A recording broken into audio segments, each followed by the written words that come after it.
अस्सलाम वालेकुम dear second year class के स्टूडेंट आज इस वीडियो लेक्चर्स में हम मैथमेटिक्स की यूनिट 2 स्टार्ट करेंगे। यूनिट 2 हमारे पास स्टूडेंट डिफरेंशिएशन है यानी डेरिवेटिव ऑफ अ फंक्शन है। तो आज हम यहाँ पे ये जो डेरिवेटिव ऑफ अ फंक्शन है इसका कंसेप्ट क्लियर करेंगे। स्टूडेंट जो फर्स्ट 3 यूनिट्स हैं ये आपस में बहुत ज़्यादा कनेक्टेड है। अगर आपको पहली यूनिट यानी फंक्शंस है, यूनिट 1 जो है वो फंक्शंस है, वो पूरी तरह अगर आप पढ़ेंगे, उसका कंसेप्ट क्लियर करेंगे तो फिर इसके बाद आपको सेकंड यूनिट डेरिवेटिव बड़ी अच्छी तरह समझ आएगा। अगर आप डेरिवेटिव को अच्छी तरह क्लियर करके आप कंसेप्चुअली पढ़ेंगे तो फिर आपको जो थर्ड यूनिट है आपके बुक की वो इंटीग्रेशन है वो बड़ी ज़बरदस्त तरीके से समझ आएगा।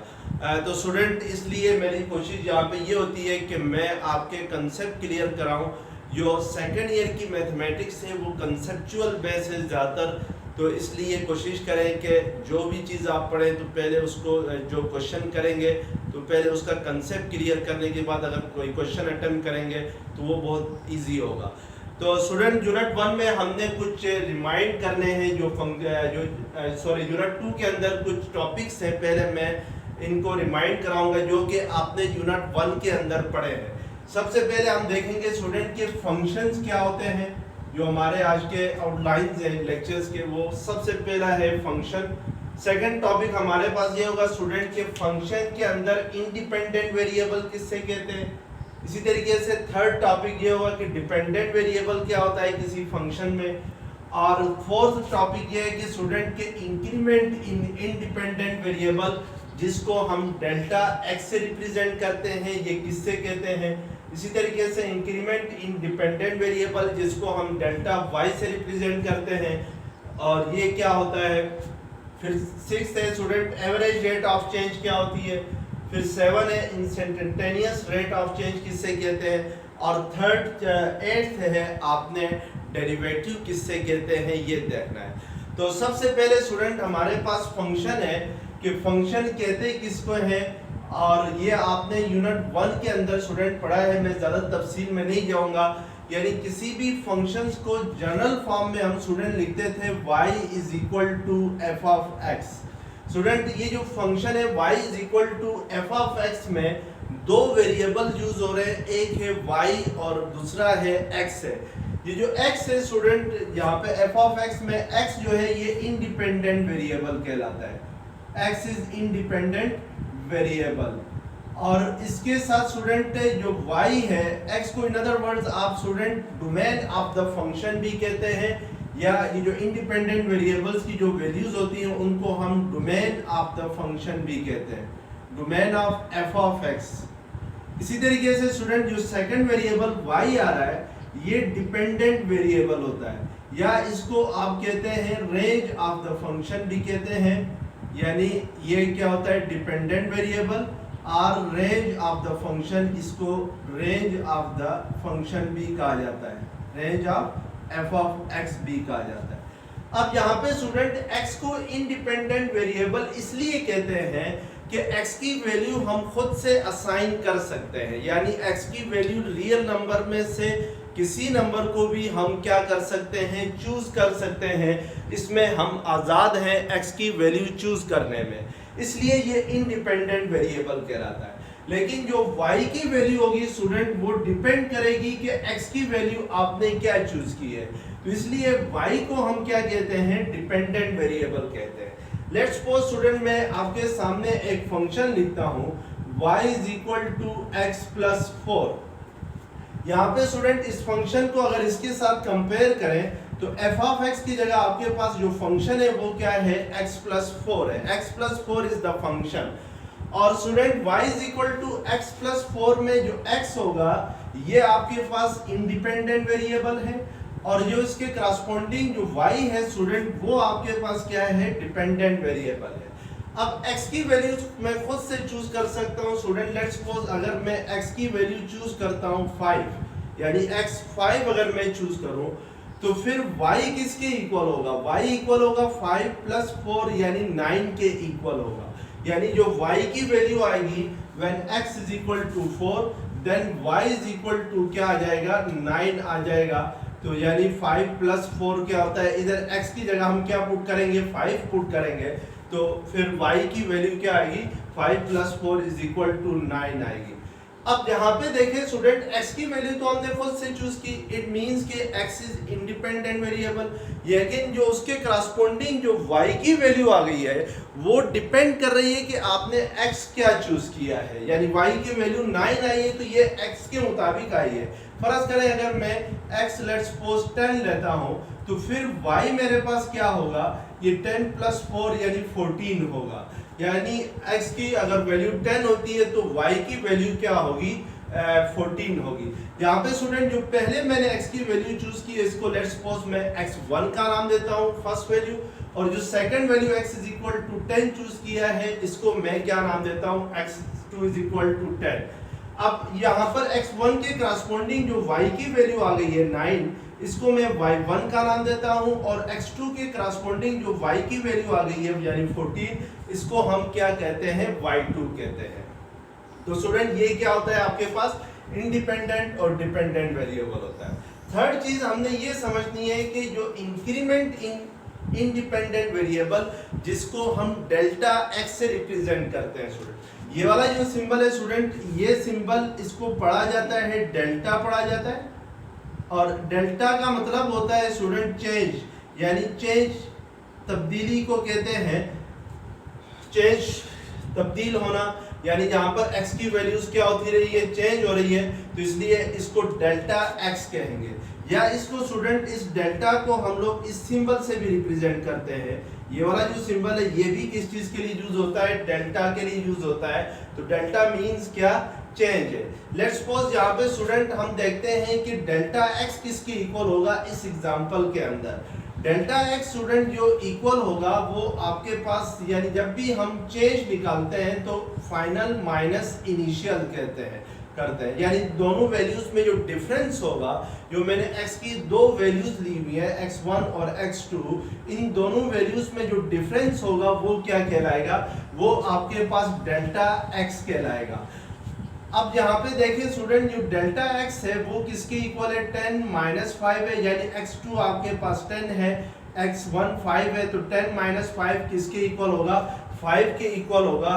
तो इट मींस कि ये जो डेल्टा x है स्टूडेंट आपके पास क्या है, चेंज इन x वो क्या आ रहा है, वो 5 आ रहा है, या इसको कहते हैं इंक्रीमेंट इन x क्या आ रहा है आपके पास, इंक्रीमेंट कहते हैं स्टूडेंट, चेंज को ही इंक्रीमेंट कहते हैं, किसी चीज में कोई कमी लाना या ज्यादती लाना, ये क्या कहलाता है, इंक्रीमेंट कहलाता है। तो यहाँ पे स्टूडेंट जो डेल्टा x है वो 5 आ गया, और डेल्टा y अगर मैं फाइंड करना चाहूँ तो डेल्टा y आपके पास होगा फाइनल माइनस इनिशियल, तो फाइनल वैल्यू y2 है, इनिशियल वैल्यू y1 है, तो y2 माइनस y1 होगी, तो ये 14 माइनस क्या होगा, 9 होगा। तो इट मींस कि डेल्टा y किसके इक्वल आ रहा है स्टूडेंट, 5 के इक्वल आ रहा है। इस डेल्टा y को हम क्या कहेंगे, इस तरीके से भी, इस सिंबल से भी डेल्टा को रिप्रेजेंट किया जाता है। तो जो डेल्टा y आ गया है स्टूडेंट वो क्या है आपके पास 5 है। अब यहाँ और ये इंक्रीमेंट इन y कहलाएगा, यानी डेल्टा y होगा। अब स्टूडेंट आपने याद रखना है कि जो डेल्टा y है यानी चेंज इन y है, ये डिपेंड करता है डेल्टा x के ऊपर, यानी आपने x में कितनी चेंज की है। x में जितनी चेंज करेंगे, x के अंदर जितना डिफरेंस होगा x की वैल्यूज में, उसी के मुताबिक जो y की वैल्यूज है उनमें डिफरेंस आएगा। तो ये डेल्टा y फिर डिपेंड करेगा किसके ऊपर, चेंज इन x के ऊपर डिपेंड करेगा। अब जो नेक्स्ट हमारे पास टॉपिक है स्टूडेंट वो है कि आपने ये देखना है कि एवरेज रेट ऑफ चेंज क्या होता है। हमने ये देखना है कि अब एवरेज रेट ऑफ चेंज किससे कहते हैं, average rate of change. Student rate of change कहते हैं कि आपके पास जो रेट ऑफ चेंज होता है उसकी डेफिनेशन होती है कि rate of change of dependent variable with respect to independent variable. यानी हमने यहाँ पे ये देखना है कि डिपेंडेंट वेरिएबल में जो चेंज आ रही है इंडिपेंडेंट वेरिएबल के मुताबिक वो कितनी आ रही है। जैसे फॉर एग्जांपल इसके लिए एक एग्जांपल लेते हैं स्टूडेंट, लेट्स सपोज एक पार्टिकल है वो मूव कर रहा है on a straight line from point O में, फर्ज करें एक पार्टिकल है या एक ऑब्जेक्ट है वो इस स्ट्रेट लाइन के ऊपर क्या कर रहा है, मूव कर रहा है, इस फिक्स पॉइंट O से मूव कर रहा है। फिक्स पॉइंट O से मूव करते हुए फर्ज करें ये जो पार्टिकल है ये पोजीशन A तक चला जाता है, यानी when particle moves from position O to A it takes time, let's suppose T, यानी O से A तक मूव करते हुए ये पार्टिकल जो है टाइम जो कंज्यूम करता है, लेट्स सपोज वो कितनी है, T है, और O से A तक जो डिस्टेंस कवर हो रहा है स्टूडेंट वो आपके पास लेट्स सपोज क्या है, S ऑफ T है। यानी S ऑफ T का मतलब होता है कि distance cover in S for distance, S of T means कि distance cover in time T, the particle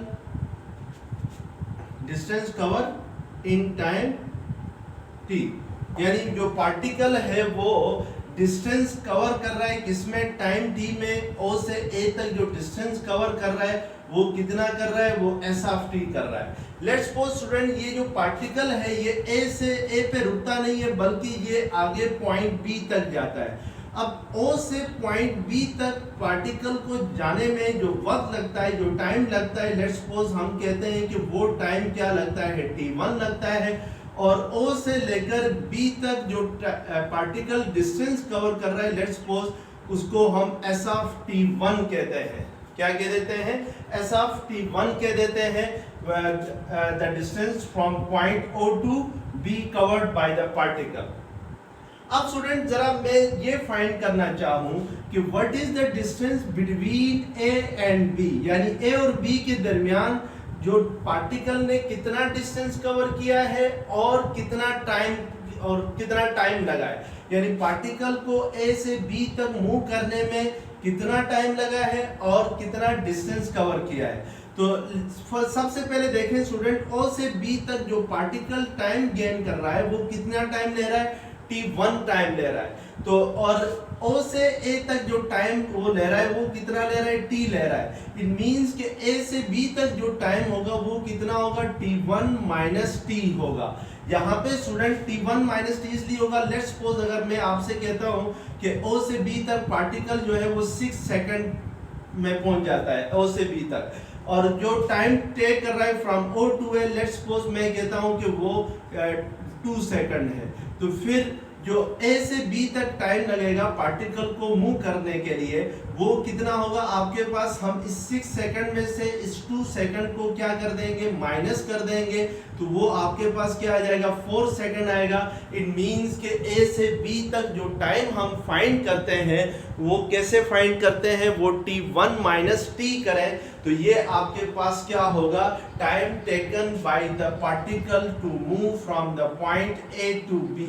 अब लेट्स सपोज स्टूडेंट कि मैं ये देखता हूं कि A से B तक पार्टिकल ने डिस्टेंस कितना कवर किया है, तो उसके लिए देखें O से B तक पार्टिकल ने कितना डिस्टेंस कवर किया है, S of T1 distance cover किया है, और O से A तक पार्टिकल ने कितना डिस्टेंस कवर किया है, S ऑफ T कवर किया है। इट मींस कि जो distance covered by the particle from point A to B वो क्या होगा, S of T1 minus S of T होगा। तो ये आपके पास क्या होगा, distance covered by the particle from point A to B। यहाँ पे याद रखें स्टूडेंट के यहाँ पे दो क्वांटिटीज हैं, एक है डिस्टेंस और दूसरा है टाइम, और ये दोनों वेरिएबल्स हैं स्टूडेंट, और जो डिस्टेंस है वो डिपेंडेंट वेरिएबल है और जो टाइम है वो इंडिपेंडेंट वेरिएबल है। यानी time is universally independent variable, आप कोई काम करें या ना करें आपने का टाइम जो है वो क्या होता जाता है, गुजरता जाता है, वक्त किसी का इंतजार नहीं करता। आपके लेट्स सपोज पेपर हो रहे हैं और अगर आप मेहनत ना करें, बैठे रहें, तो फिर टाइम ने तो गुजरना है और पेपर ने आ जाना है, ठीक है। लेकिन अगर आप मेहनत करेंगे वक्त के साथ साथ तो फिर आपका जो वक्त होगा वो क्या होगा, फायदेमंद होगा। तो इसी तरीके से स्टूडेंट अगर ये पार्टिकल फर्ज करें मूव ना करें, स्टॉप करें, तो टाइम फिर भी क्या होगा, टाइम पास हो रहा होगा। तो इट मींस कि टाइम जो है वो इंडिपेंडेंट वेरिएबल है और डिस्टेंस जो है वो क्या है, डिपेंडेंट वेरिएबल है, तो इसलिए हमने इसको क्या लिखा है, एस ऑफ टी लिखा है। यानी एस ऑफ टी का मतलब होता है स्टूडेंट के distance is a function of time, यानी डिस्टेंस जो है वो फंक्शन है किसका, टाइम का, यानी टाइम के मुताबिक डिस्टेंस क्या होगा, कवर होगा। अब स्टूडेंट मैंने देखना है कि एवरेज रेट ऑफ चेंज क्या होगा। एवरेज रेट ऑफ चेंज कहेंगे हम लोग, average rate of change equal होगा s of t one minus S of T divided by t one minus t होगा। यानी जो डिपेंडेंट वेरिएबल में जो चेंजिंग आ गई है उसको अगर डिवाइड करें इंडिपेंडेंट वेरिएबल के चेंज से, तो फिर हमारे पास ये क्या होगा student, average rate of change होगा। जिस तरीके से आपको मैं अगर कह दूं कि एवरेज वेलोसिटी क्या होती है, तो एवरेज वेलोसिटी ये होती है कि आपके पास एवरेज वेलोसिटी होती है डिस्प्लेसमेंट डिवाइडेड बाय टाइम होती है। रेट ऑफ चेंज कहते हैं स्टूडेंट, रेट हमेशा कहते हैं कि वक्त के मुताबिक जो चेंजिंग होती है। जैसे आप टमाटर लेने जाते हैं या कोई भी चीज़ लेने जाते हैं बाजार में, तो सब्जी वाले से कहते हैं कि टमाटर का रेट क्या है, तो इसका मतलब होता है कि इस वक्त के मुताबिक जो मैं बोल रहा हूँ इसके मुताबिक टमाटर का रेट क्या है, यानी कल या परसों के मुताबिक नहीं, बल्कि जो मौजूदा टाइम है, जो प्रेजेंट टाइम है, उसके मुताबिक टमाटर का रेट बताएं। तो यहाँ पे रेट मीन स्टूडेंट की with respect to time distance cover हो रहा है, उसको हम क्या कहते हैं, वेलोसिटी कहते हैं। तो displacement divided by time means के जो डिस्प्लेसमेंट कवर हो रहा है with respect to time, that is called average rate of change. तो यहाँ पे स्टूडेंट ये जो क्वोशंट होगा डिस्टेंस डिवाइडेड बाय टाइम, ये आपके पास क्या होगा, एवरेज रेट ऑफ चेंज होगा। तो आपने ये एवरेज ऑफ ये क्वोशंट, ये जो क्वोशंट है डिस्टेंस डिवाइडेड बाय टाइम, यानी S of t one minus S of T divided bye T one minus T, ये क्या होगा आपके पास, एवरेज रेट ऑफ चेंज होगा। अब आपने स्टूडेंट यहाँ पे ये देखना है कि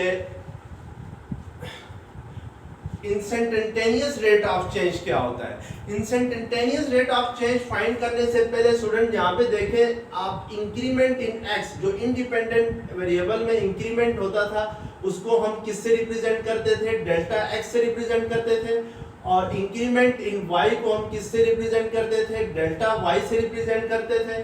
तो यहाँ पे जो स्टूडेंट इंडिपेंडेंट वेरिएबल है वो आपके पास टाइम t है, तो ये जो t1 माइनस t है स्टूडेंट, ये इसको हम किससे रिप्रेजेंट करेंगे, डेल्टा t से रिप्रेजेंट करेंगे, यानी चेंज इन टाइम है। तो इसका मतलब है अगर डेल्टा t इक्वल है t1 माइनस t के, तो यहाँ से फिर देखें t1 किसके इक्वल आएगा, ये माइनस t सेकंड साइड पे आ जाएगा, तो डेल्टा t प्लस t1 होगा। इट मींस कि t1 इक्वल होगा आपके पास t प्लस डेल t के। तो इट मींस कि हम यहाँ पे स्टूडेंट के इसको लिख सकते हैं, इस एवरेज रेट ऑफ चेंज को आप लिख सकते हो एस ऑफ t1 की जगह आप लिख सकते हो t प्लस डेल्टा t लिख सकते हो, माइनस एस ऑफ टी इसी तरह आएगा, और डिनोमिनेटर में जो डेल्टा टी है स्टूडेंट वो आपके पास क्या होगा, t1 माइनस टी जो है वो आपके पास क्या होगा, डेल्टा टी होगा। तो this is called average rate of change होगा। अब हमने स्टूडेंट देखना है कि इंस्टेंटेनियस रेट ऑफ चेंज किससे कहते हैं।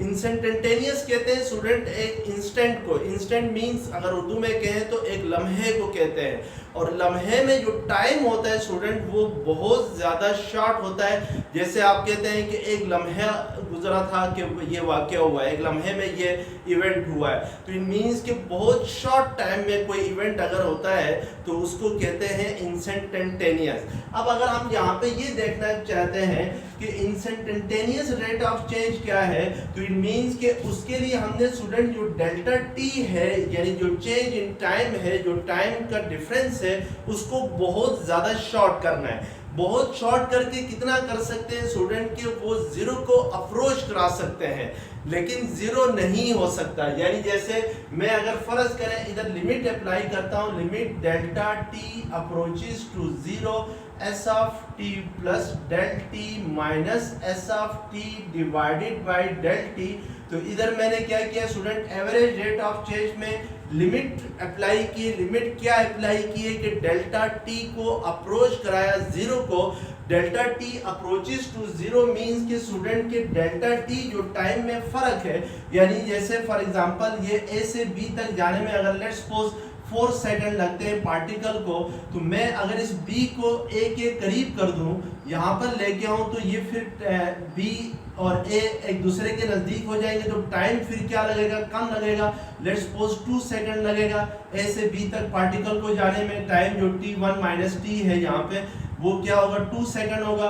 इसी तरीके से स्टूडेंट अगर मैं B को मजीद A के करीब लेके आता हूँ, यानी A और B को एक दूसरे के क्लोज करता हूँ और इतना क्लोज करता हूँ कि बिल्कुल एक शॉर्ट टाइम हो जाए। अब ये जो T1 माइनस T है, यानी A से B तक पार्टिकल को जाने में स्टूडेंट जो टाइम लगता है, लेट्स सपोज वो आपके पास 0.0005 सेकंड लगता है।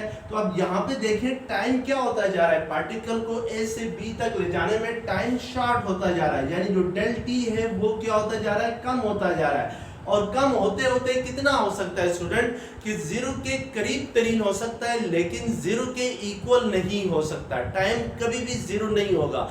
कोई भी इवेंट होगा, बेशक जितना स्मॉल इवेंट हो, एक लम्हे में प्लग झपकने तक इतना इवेंट हो, लेकिन उसमें टाइम कंज्यूम होता है। टाइम के बगैर कुछ नहीं होता है। टाइम हाँ शॉर्ट होता है, शॉर्ट हो कि वो जीरो के करीब तरीन हो जाता है टाइम, लेकिन जीरो के इक्वल नहीं होता।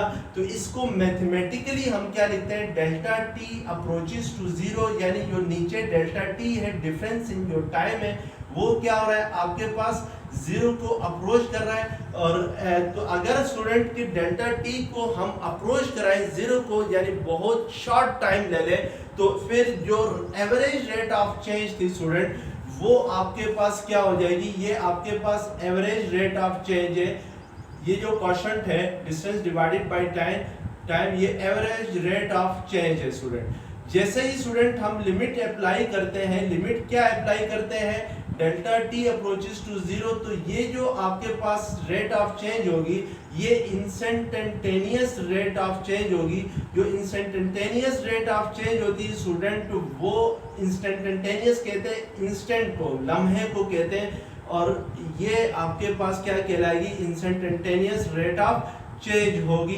तो इसको स्टूडेंट हम एक्यूरेट चेंज मानते हैं। और जो एवरेज रेट ऑफ चेंज होता है उसको इतना एक्यूरेसी नहीं माना जाता है, उसमें कुछ ना कुछ एरर होते हैं, लेकिन जो इंस्टेंटेनियस रेट ऑफ चेंज होती है वो बड़ी एक्यूरेट वैल्यू होती है।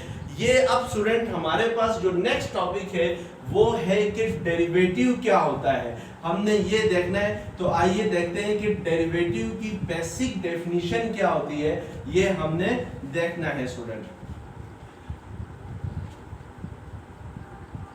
द इंस्टेंटेनियस, अब डेरिवेटिव की डेफिनेशन है, the instantaneous rate of change, the instantaneous rate of change of dependent variable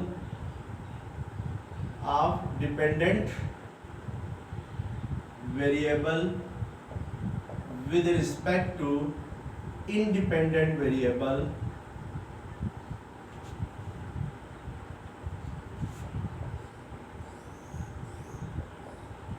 is called derivative or differentiation। यानी स्टूडेंट के किसी डिपेंडेंट वेरिएबल में जो इंस्टेंटेनियस रेट ऑफ चेंज होती है with respect to independent variable, वो क्या कहलाता है, डेरिवेटिव कहलाता है।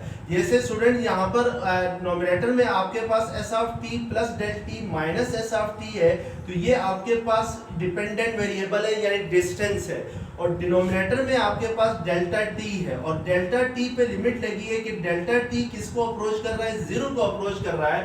तो इट मींस कि स्टूडेंट के ये जो आपके पास instantaneous rate of change of distance with respect to time है, ये डेरिवेटिव कहलाएगा, यानी इसको हम डेरिवेटिव कहेंगे।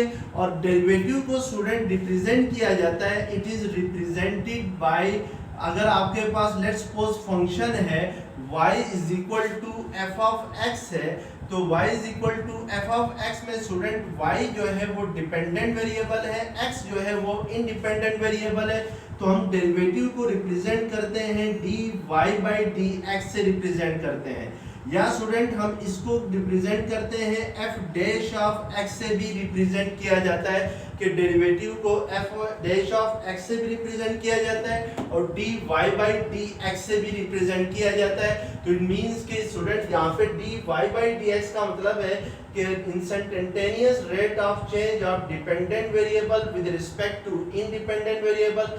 तो y is dependent variable, x is क्या है, इंडिपेंडेंट वेरिएबल है। जैसे फॉर एग्जांपल स्टूडेंट यहाँ पर आपके पास इंडिपेंडेंट वेरिएबल t है और डिपेंडेंट वेरिएबल s है, तो अब ये इंस्टेंटेनियस रेट ऑफ चेंज है, तो हम इसको लिखेंगे ds बाई dt लिखेंगे, और जो ds बाई dt है स्टूडेंट ये आपके पास क्या कहलाती है, इंस्टेंटेनियस वेलोसिटी कहलाती है। यानी हम इसको, क्योंकि डिस्प्लेसमेंट में जो चेंजिंग होती है विद रिस्पेक्ट टू टाइम वो आपके पास क्या होती है, इंस्टेंटेनियस वेलोसिटी होती है। इट मींस कि आप कह सकते हैं कि जो इंस्टेंटेनियस वेलोसिटी है वो डेरिवेटिव है of displacement with respect to time. यानी अगर डिस्प्लेसमेंट का डेरिवेटिव लिया जाए विद रिस्पेक्ट टू टाइम वो आपके पास क्या होती है, इंस्टेंटेनियस वेलोसिटी होती है। तो इट मींस कि स्टूडेंट जो डेरिवेटिव है वो डील करता है हमेशा रेट ऑफ चेंज को, और रेट ऑफ चेंज में किस को डील कर रहा होता है कि आपका जो रेट ऑफ चेंज जो है वो डिपेंडेंट वेरिएबल में जो चेंज आएगी with respect to independent variable. For example student इस यूनिवर्स के अंदर जितनी भी चीज़ें हैं सारे चेंज होती रहती हैं। जैसे मैं बाल कटवाता हूँ नाई के साथ तो कुछ अरसे बाद दोबारा बाल बड़े हो जाते हैं मेरे हेयर, लेकिन अगर मैं फ़र्ज़ करें मैं ये मेजर करना चाहूँ कि मेरे जो हेयर में वक्त के साथ जो उनकी जो लेंथ है वो कितनी चेंज हो रही है, तो मैं उसको किसके ज़रिए फाइंड कर सकता हूँ, डेरिवेटिव के ज़रिए। एवरेज रेट ऑफ चेंज भी फाइंड कर सकते हैं। Average rate of change find करेंगे तो जो लेंथ ऑफ हेयर है, जो change in length of hair है वो आपके पास इतनी एक्यूरेट नहीं आएगी, लेकिन आप instantaneous rate of change find करेंगे तो फिर जो change of length of hair है विद रिस्पेक्ट टू टाइम वो बड़ी एक्यूरेट होगी।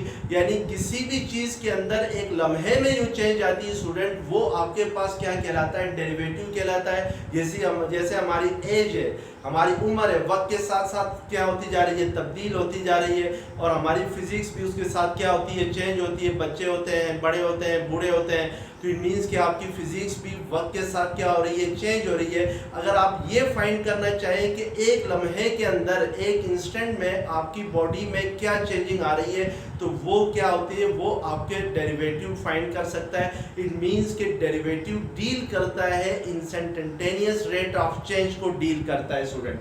अब यहाँ पे स्टूडेंट हमने ये देखना है कि डेरिवेटिव को मुख्तलिफ साइंसदानों ने किस तरीके से रिप्रेजेंट किया है। तो सबसे पहले हम देखते हैं कि डेरिवेटिव को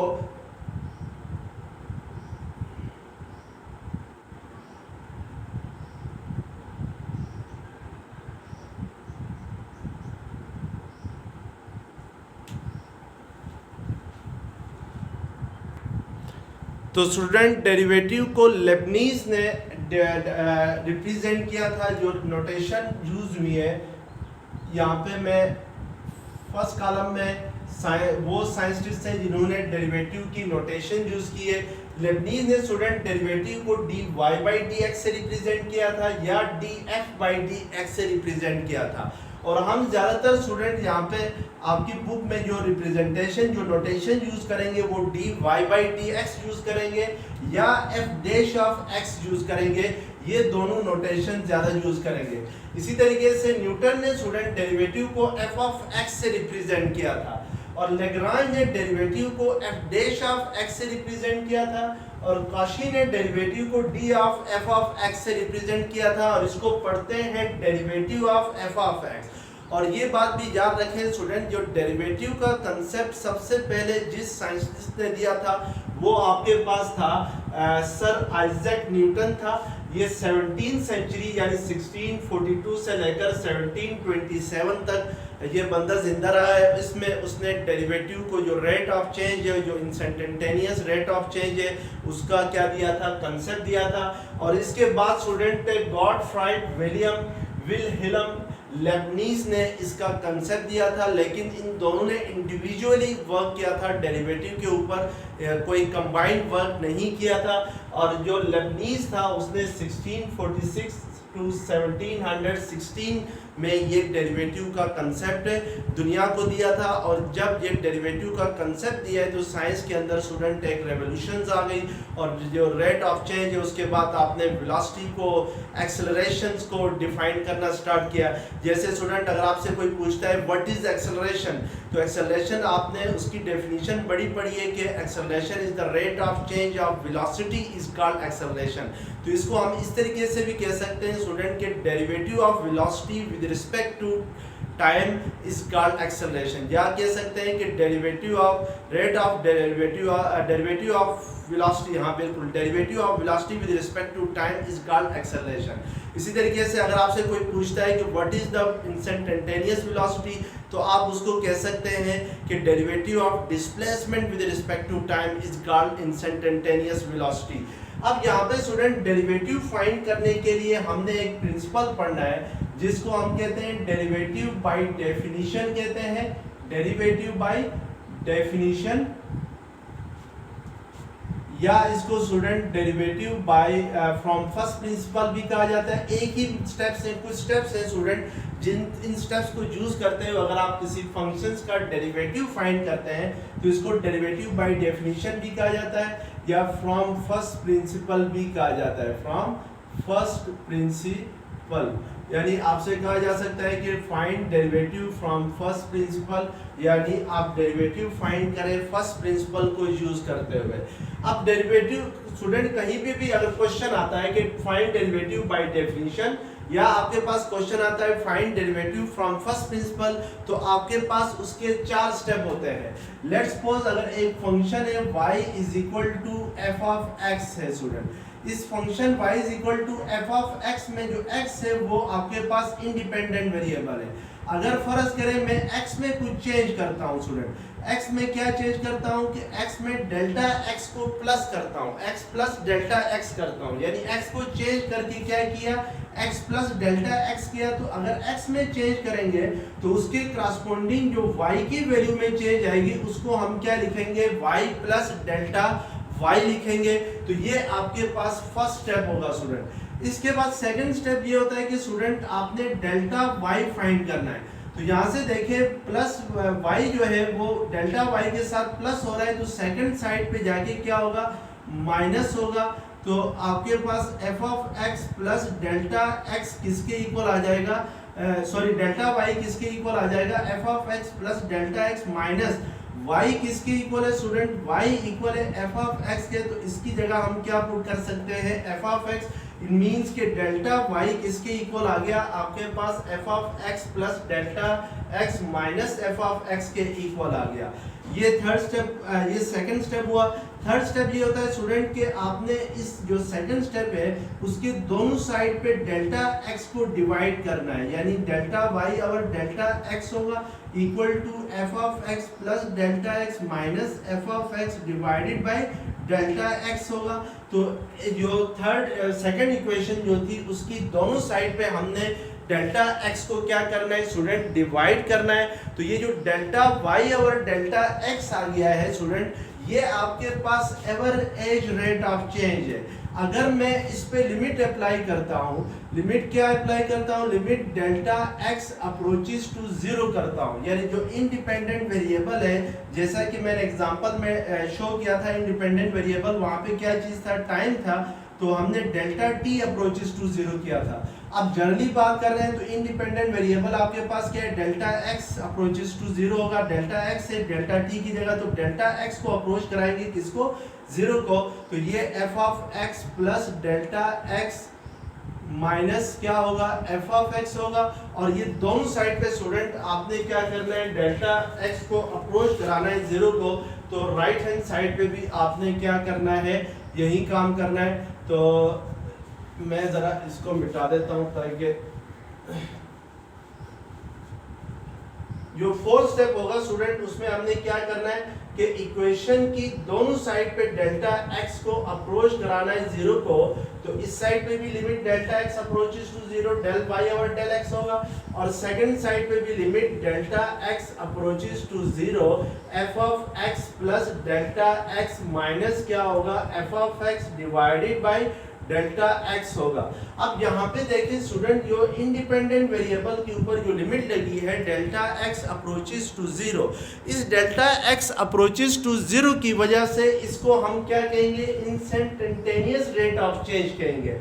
और हमें पता है कि जो इंस्टेंटेनियस रेट ऑफ चेंज होती है वो डेरिवेटिव होता है, और डेरिवेटिव को हम किससे रिप्रेजेंट करते हैं, dy बाई dx से रिप्रेजेंट करते हैं। तो इट मींस के जिस तरीके से लेबनीज ने रिप्रेजेंट किया था dy बाई dx, या अगर इस फॉर्म में student limit delta x approaches to zero F of X plus delta X minus F of X divided by delta X है, तो इसको हम किससे रिप्रेजेंट करेंगे, एफ डैश ऑफ एक्स से रिप्रेजेंट करेंगे, यानी derivative of F of X होगा। अगर फंक्शन आपके पास एफ ऑफ एक्स है तो फिर उसके डेरिवेटिव को हम रिप्रेजेंट कैसे करेंगे, एफ डैश ऑफ एक्स से करेंगे, और अगर फंक्शन y के नाम से है तो फिर उसके डेरिवेटिव को हम किससे रिप्रेजेंट करेंगे, dy बाई dx से रिप्रेजेंट करेंगे। ये एफ डैश ऑफ एक्स को लैग्रांज ने यूज किया था, इस सिंबल को, इस नोटेशन को, और dy बाई dx को किसने यूज किया था, लेबनीज ने यूज किया था टू फाइंड डेरिवेटिव। अगर आपके पास स्टूडेंट कोई क्वेश्चंस में आता है कि find derivative from first principal या फाइंड डेरिवेटिव बाय डेफिनेशन आता है, तो उसके लिए फिर आपने ये 4 स्टेप क्या करने होंगे। तो आइए देखते हैं एक्सरसाइज 2.1 में उसका क्वेश्चन नंबर 1 क्या है। एक्सरसाइज 2.1 का क्वेश्चन नंबर 1 है स्टूडेंट,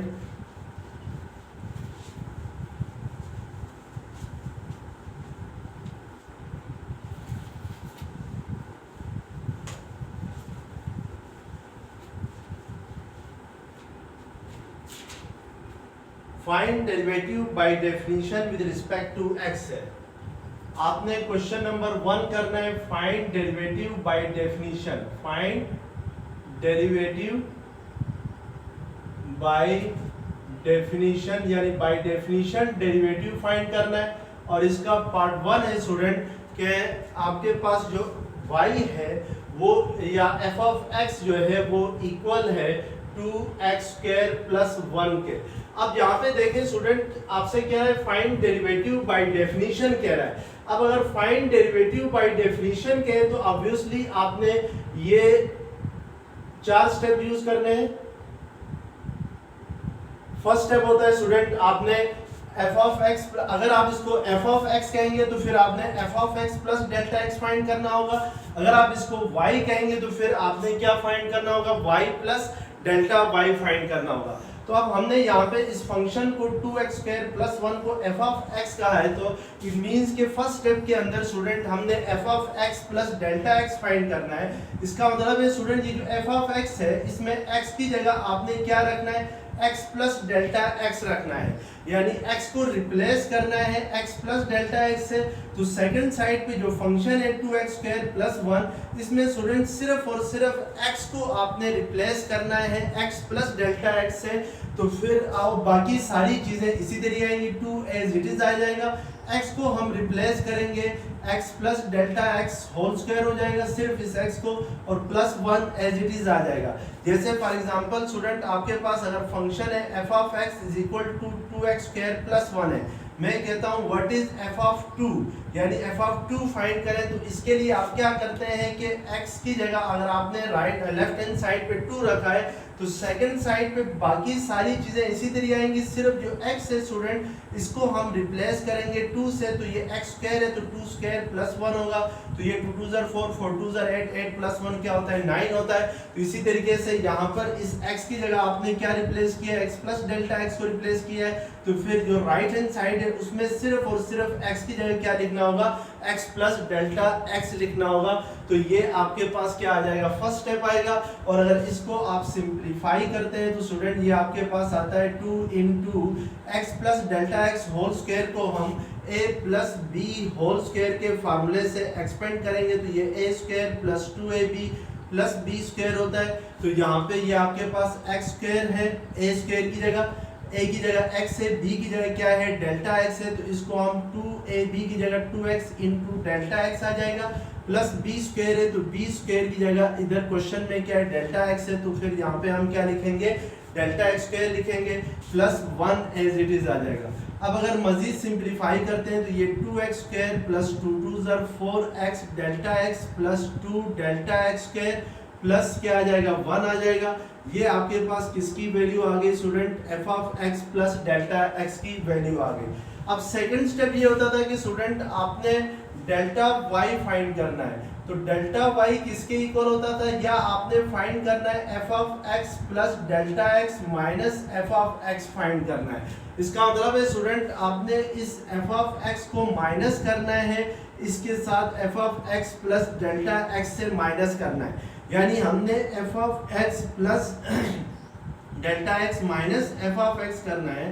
तो f of x plus delta x किसके इक्वल आ गया है आपके पास 2x square plus 4x delta x plus 2 delta x square plus 1 आ गया माइनस f ऑफ x है स्टूडेंट, तो f ऑफ x किसके इक्वल है आपके पास 2x स्क्वायर प्लस 1 के इक्वल है। अब इसको इन दोनों को माइनस करने के बाद हम इनको क्या करेंगे स्टूडेंट सिंप्लीफाई करेंगे। तो सिंप्लीफाई करने के लिए हम ब्रैकेट को रिमूव करेंगे। अगर ब्रैकेट के बाहर माइनस का साइन है तो ब्रैकेट के रिमूव करने से जो साइन है वो क्या हो जाते हैं चेंज हो जाते हैं। तो इट मींस कि ये आपके पास 2x स्क्वायर और minus 2x square cancel out हो जाते हैं, प्लस 1 और माइनस 1 कैंसिल आउट हो जाते हैं। तो इट मींस के f of x plus delta x minus f of x की जो सिंप्लीफिकेशन फॉर्म आ गई है वो आपके पास आ गई है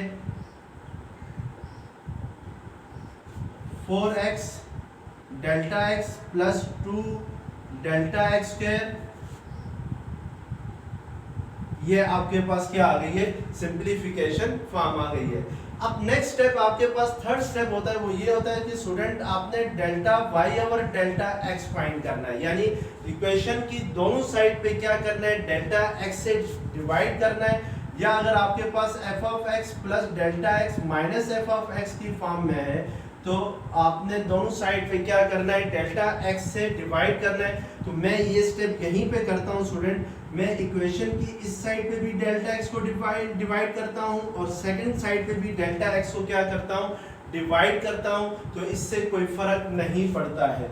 अब नेक्स्ट स्टेप में स्टूडेंट आपने इसको मजीद सिंप्लीफाई करना है कि ये 4x delta x plus 2 delta x square में अगर आप कुछ कॉमन लेना चाहें तो ये यहाँ पे क्या कॉमन आएगा, इन दोनों में 2 डेल्टा x कॉमन आ जाएगा। अगर इन दोनों में 2 डेल्टा x कॉमन लेते हैं तो यहाँ पे 2x रह जाएगा, 2 2 ज़र 4 होता है, 2x प्लस ये 2 कॉमन आ गया और डेल्टा x स्क्वायर में से एक डेल्टा x कॉमन आ गया, तो इट मींस कि डेल्टा x रह जाएगा डिवाइडेड बाय क्या आ जाएगा डेल्टा x आएगा।